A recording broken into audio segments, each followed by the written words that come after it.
भारत के इतिहास में ना एक ऐसी जगह थी जो सिर्फ ईंट और पत्थर से नहीं बनी थी। नहीं, वो बनी थी ज्ञान से, विचारों से। एक ऐसा नाम जो आज भी सदियों बाद भी दुनिया भर में बड़े सम्मान से लिया जाता है। जी हाँ, आज हम बात करने वाले हैं उस महान नालंदा विश्वविद्यालय की कहानी की। एक मिनट के लिए सोचिए, आज से सदियों सदियों पहले एक ऐसी यूनिवर्सिटी थी जहां दुनिया भर से 10,000 से भी ज्यादा स्टूडेंट्स पढ़ते थे, और फिर वो अचानक जैसे इतिहास के पन्नों से गायब हो गई। सवाल यह है कि आखिर दुनिया के सबसे बड़े ज्ञान के केंद्र का क्या हुआ। चलिए आज इसी रहस्य से पर्दा उठाते हैं। तो इस कहानी को समझने के लिए हमें सबसे पहले चलना होगा नालंदा के उस सुनहरे दौर में, उसके गोल्डन एज में। एक ऐसा समय था जब ये सिर्फ भारत के लिए नहीं बल्कि समझिए पूरी दुनिया के लिए ज्ञान का सूरज हुआ करता था। बात है 5वीं सदी की। जगह थी आज का बिहार। गुप्त साम्राज्य के एक राजा थे कुमारगुप्त। उन्होंने एक ऐसी संस्था की नींव रखी जो आगे चलकर आप कह सकते हैं इतिहास रचने वाली थी।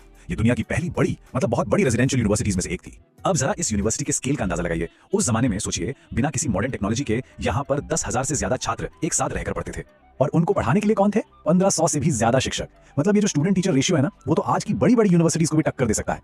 इससे ये साफ पता चलता है कि यहाँ एजुकेशन की क्वालिटी पर कितना ज्यादा ध्यान दिया जाता था। अक्सर लोग सोचते हैं कि नालंदा का मतलब सिर्फ बौद्ध धर्म की पढ़ाई थी, लेकिन नहीं, ये तो ज्ञान का एक महासागर था। समझिए, यहाँ पर बौद्ध अध्ययन तो था ही, पर साथ में गणित, एस्ट्रोनॉमी, मेडिसिन, फिलोसफी सब कुछ पढ़ाया जाता था। और सिर्फ भारत से ही नहीं, चीन, कोरिया, तिब्बत, पता नहीं कहां कहां से लोग अपनी ज्ञान की प्यास बुझाने यहाँ आते थे। सही मायने में ये उस दौर का एक ग्लोबल नॉलेज हब था। लेकिन कहते हैं ना, हर सूरज को एक दिन ढलना ही होता है। नालंदा के उस चमकते आसमान पर भी धीरे धीरे संकट के बादल घिरने लगे थे।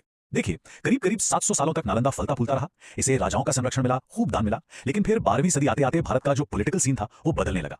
माहौल में अस्थिरता आ गई थी और हमलों का एक नया दौर शुरू हो गया था। तो देखिए, इसका जो पतन था वो किसी एक दिन में नहीं हुआ। नहीं, ये एक बहुत धीमी प्रक्रिया थी। हुआ ये कि जब राजा और राजवंश बदलने लगे तो नालंदा को जो रॉयल सपोर्ट, जो पैसा मिलता था, वो धीरे धीरे कम होने लगा। और ऊपर से जो बाहरी आक्रमण हो रहे थे, उन्होंने इसे और भी ज्यादा कमजोर कर दिया। और फिर उस कमजोर हो चुकी इमारत पर एक ऐसा अंतिम प्रहार हुआ जिसने सब कुछ खत्म कर दिया। इसे ज्ञान के इतिहास की सबसे बड़ी त्रासदियों में से एक माना जाता है। हुआ ये कि 12वीं सदी के आखिर में तुर्की आक्रमणकारी बख्तियार खिलजी ने नालंदा पर हमला बोल दिया। उसने सिर्फ इमारतें नहीं तोड़ी, बल्कि उस ज्ञान के मंदिर को। इस तबाही का असली अंदाजा तो इस एक बात से लगाया जा सकता है। नालंदा की जो लाइब्रेरी थी, जिसका नाम था धर्मगुंज, मतलब सत्य का पर्वत, वो इतनी विशाल थी, इतनी विशाल कि कहते हैं उसमें जो आग लगी थी वो कई महीनों तक नहीं बुझी। सोचिए जरा, लाखों किताबें, बेशकीमती पांडुलिपियां, सदियों का इकट्ठा किया हुआ ज्ञान, सब कुछ राख हो गया। लेकिन सवाल यह है कि क्या आग की लपटें विचारों को हमेशा के लिए मिटा सकती हैं? शायद नहीं, क्योंकि नालंदा की उस राख से जो विरासत उठी वो आज भी जिंदा है। आज भी नालंदा भारत के उस गौरवशाली अतीत का प्रतीक है। यह हमें याद दिलाता है कि एक समय था जब हमारा देश ज्ञान का विश्व गुरु था। ये दुनिया का पहला सही मायनों में एक इंटरनेशनल एजुकेशन सेंटर था, और सबसे बढ़कर ये ज्ञान की खोज के लिए इंसानी जज्बे का एक सबसे बड़ा सबूत है। और जानते हैं, ये कहानी सिर्फ अतीत में खत्म नहीं होती, ये कहानी उम्मीद की भी है, एक पुनर्जन्म की। क्योंकि आज उन्हीं प्राचीन खंडहरों के पास एक नया नालंदा विश्वविद्यालय फिर से खड़ा किया गया है। ये एक कोशिश है उस खोई हुई विरासत को फिर से जिंदा करने की, और दुनिया को एक बार फिर से ज्ञान की वही रोशनी दिखाने की।